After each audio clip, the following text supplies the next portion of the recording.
Letters anytime now. They're off and racing, maybe this time looking for the lead, but here comes Heart of Dreams now, moves up in the early lead, then running in second is Raken, while number 9 Dragon Lady stop running. Going back to the leader and inside the last 900, Heart of Dreams leads the way by about 3 lengths.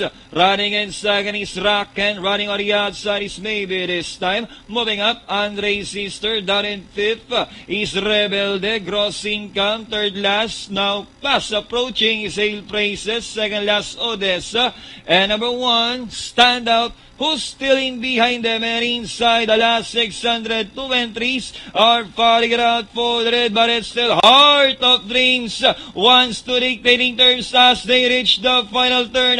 Heart of Dreams in the middle, running on the outside, maybe this time Raken is down on the inside, and down the stretch they come, but it's still number 3, Heart of Dreams, running on the outside, maybe this time Andres Easter is down in 3rd, moving up Hail Praises, and hitting the payoff line, that it's still Heart of Dreams, maybe this time, and finally it's going to be close between maybe this time and Heart of Dreams.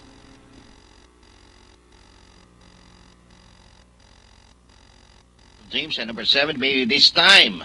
Panoorin natin muli.